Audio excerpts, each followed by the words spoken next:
गुरुपौर्णिमेच्या दिवशी अतिशय साध्या व सोप्या पद्धतीने घरच्या घरी देवघरासमोर बसून हा 2 ओळींचा मंत्र बोलून स्वामींना गुरुपद कसं द्यावं याबद्दलची सविस्तर माहिती तुमच्यासोबत शेअर करणार आहे। नमस्कार मंडळी, मी प्रांजली। यंदा 2026 मध्ये 29 जुलै बुधवारी गुरुपौर्णिमा आलेली आहे। मानव जन्म म्हटला, हे आयुष्य म्हटलं की प्रत्येकाच्या आयुष्यामध्ये प्रत्येकाच्या घरात काही ना काहीतरी समस्या अडचणी हे असणारच। पण प्रत्येकाला काय वाटतं की माझं दुःख खूप मोठं, माझ्यापेक्षा जास्त दुःख कोणालाच नाहीये। पण असं काही नाही, प्रत्येकाच्या घरामध्ये पद्धती वेगवेगळ्या असतात, प्रकार वेगवेगळे असतात, पण काही ना काहीतरी समस्या अडचणी असतातच। पण या समस्या अडचणींना घाबरून न जाता या गुरुपौर्णिमेच्या दिवशी तुम्ही स्वामींना आपलं गुरुपद द्या व या गुरुपौर्णिमेपासून ते पुढच्या गुरुपौर्णिमेपर्यंत स्वामी सेवा करा आणि मग बघा तुमच्या आयुष्यामध्ये कसे चमत्कार होतात। मी तुम्हाला नाही म्हणणार की 21 दिवसांची सेवा करा, 11 दिवसांची सेवा करा, 108 पारायण करा, काहीही नाही। अतिशय साधं सोपं दररोज दिवसभरामध्ये तुमच्या वेळेनुसार कधीही सकाळी उठल्यापासून ते रात्री झोपेपर्यंत फक्त श्री स्वामी समर्थ, श्री स्वामी समर्थ या मंत्राचा शक्य झालं तर रोज 1 वर्षापर्यंत 11 माळी जप करा, किंवा रोज 11 माळी शक्य नसेल तर रोज फक्त 1 माळ जप करा आणि प्रत्येक गुरुवारी 11 माळी जप करा आणि मग बघा तुमच्या आयुष्यामध्ये कसे बदल होतात। सर्वात महत्त्वाचं मनःशांती। आज मनःशांती 99% लोकांकडे नाहीये। या सेवेला सुरुवात केल्यानंतर सर्वप्रथम तुम्हाला तुमचं मन शांत झालेलं आहे, डोकं स्थिर झालेलं आहे। या अगोदर पुढे काय करावं काय करू नये हे कळत नव्हतं, कोणते निर्णय बरोबर कोणते चुकीचे हे लक्षात येत नव्हतं। तर या सगळ्या गोष्टी आपोआप तुमच्या लक्षात येऊ लागतील, पुढे काय करायचं हे तुम्हाला सुचू लागेल आणि ती कठीण परिस्थिती, जो कठीण काळ आहे त्यातून निघण्याचे, त्यातून बाहेर पडण्याचे मार्ग जे आहेत ते तुम्हाला आपोआप मिळू लागतील।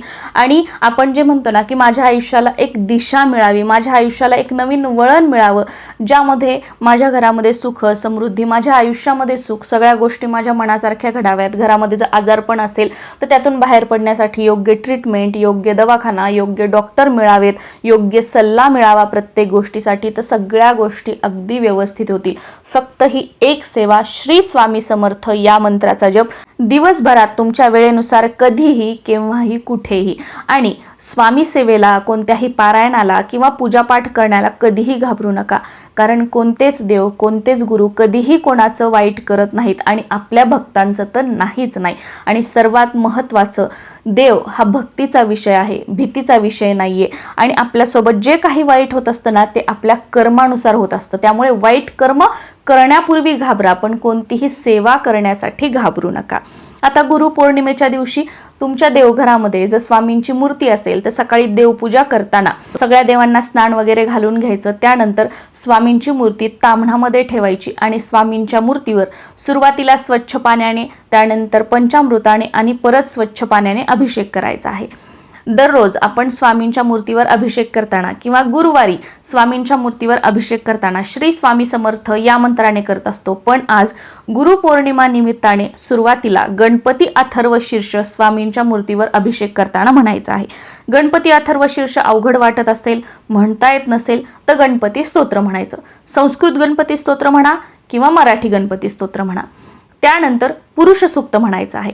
शक्य झालं तुमच्याकडे वेळ असेल तर पुरुष सूक्त आजच्या दिवशी 16 वेळा म्हणण्याचा प्रयत्न करा।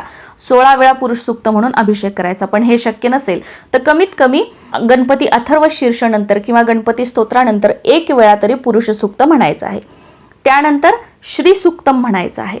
श्री सूक्तम म्हणून झाल्यानंतर पवमान सूक्तम 1 वेळा म्हणायचं आहे आणि शेवटी रामरक्षा 1 ते 9 ओव्यांपर्यंत म्हणून स्वामींच्या मूर्तीवर आपल्याला अभिषेक करायचा आहे।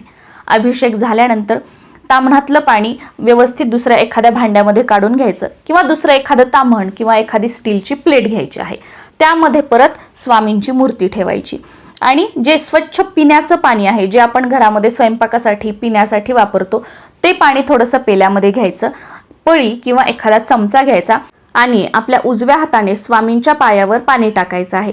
आता तुमच्या घरातील सर्वांना थोडं थोडं तीर्थ घेता येईल एवढं पाणी स्वामींच्या पायावर 1-1 चमचा करून टाकायचं आहे।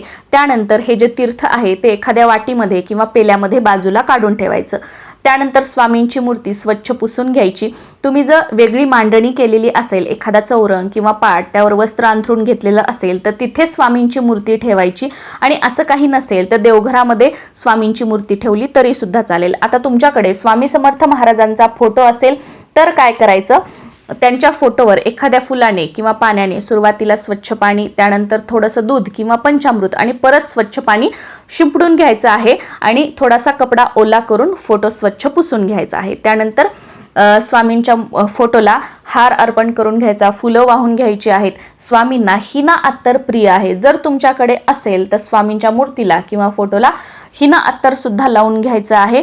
अष्टगंध लावून घ्यायचा आहे, एक तुपाचं निरांजन, एक तेलाचा दिवा, धूप, अगरबत्ती सर्व काही लावून घ्यायचं। याप्रमाणे आपली साधी सोपी पूजा झाली। या पूजेनंतर तुमचा स्वयंपाक वगैरे झालेला नसेल तर साखर, खडीसाखर किंवा एखादं फळ तुमच्या घरी असेल तर त्याचा नैवेद्य स्वामींना दाखवून घ्यायचा, आणि मग तुम्हाला या दिवशी जो काही पूर्णावरणाचा स्वयंपाक करायचा असेल तो तुम्ही करू शकता, किंवा पूर्णावरणाचा स्वयंपाक करणं शक्य नसेल तर वरण, भात, भाजी, पोळी आणि त्यासोबत स्वामींच्या आवडीच्या या 2 पदार्थांपैकी कोणताही एक गोड पदार्थ किंवा हे दोन्ही ही पदार्थ तुम्हाला बनवणे शक्य झाले तर अतिशय उत्तम। पहिला गोड पदार्थ स्वामींचा आवडता म्हणजे बेसनाचे लाडू, आणि दुसरा स्वामींचा गोड आवडता पदार्थ म्हणजे खीर करायची आहे। खीर तुम्ही शेवयाची करू शकता किंवा रव्याची करू शकता, किंवा तांदूळ भिजवून त्याची खीर केली तरी सुद्धा चालू शकते, फक्त खीर स्वामींना आवडते। शेवयाची केली तर अतिशय उत्तम।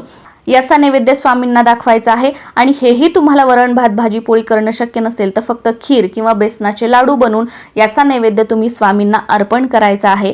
त्यानंतर आता आपल्याला स्वामींना गुरुपद द्यायचं आहे। स्वामींना गुरुपद देण्यासाठी स्वामींच्या फोटोसमोर, मूर्तीसमोर, आपल्या देवघरासमोर एक आसन टाकून बसायचं आहे। देवासमोर एक तेलाचा दिवा आणि एक तुपाचं निरांजन प्रज्वलित केलेलं असावं, आणि धूप अगरबत्ती सुद्धा लावलेली असावी। आसनावर बसायचं, एक नारळ घ्यायचं, न सोललेलं नारळ घ्यायचं, त्याच्या शेंड्यासहित नारळ घ्यायचं आहे, आणि तुम्हाला जर भेटलं तर एखादं गुलाबाचं फूल घ्यायचं आहे। गुलाबाचं फूल आणि नारळ, गुलाबाचं फूल नाही मिळालं तर जे कोणतं फूल तुमच्याकडे असेल ते नारळावर ठेवायचं, आणि हे नारळ आपल्या दोन्ही हातामध्ये धरायचं। नारळाची शेंडी स्वामींकडे करायची आहे। सुरुवातीला गुरुर ब्रह्मा गुरुर्विष्णू गुरुर्देवो महेश्वरा गुरु साक्षात परब्रह्म तस्मै श्री गुरुवे नमः। अवधूत चिंतन श्री गुरुदेव दत्त श्री स्वामी समर्थ। या प्रकारे तुम्हाला जी काही प्रार्थना करायची असेल ती करायची, आणि त्यानंतर महाराजांना दत्त महाराज, आता मी दत्त महाराजांना गुरु करते म्हणून माझ्या तोंडामध्ये दत्त महाराज येत आहे, तुम्ही श्री स्वामी समर्थ महाराज म्हणू शकता। दत्त महाराज, तुम्हीच माझी आई, तुम्हीच माझे वडील, तुम्हीच माझे बंधू, तुम्हीच माझे सखा, तुम्ही माझ्यासाठी सर्व काही आहात। दत्त महाराज, आजपासून ते पुढच्या गुरुपौर्णिमेपर्यंत मी आपल्याला माझे गुरुपद देत आहे, शिष्य म्हणून माझा स्वीकार करावा। दत्त महाराज, तुम्ही जो मार्ग दाखवाल तो माझ्यासाठी योग्य आहे, तुम्ही जी दिशा दाखवाल ती माझ्यासाठी योग्य आहे। माझी दत्त माऊली, तू कृपाळू, मायाळू आणि दयाळू आहेस। माझ्या आयुष्याला योग्य ते वळण दे। ज्या गोष्टी माझ्यासाठी चांगल्या आहेत त्या गोष्टी माझ्या आयुष्यामध्ये घडू दे। माझ्याकडून कधीच कोणाचं वाईट होऊ देऊ नको।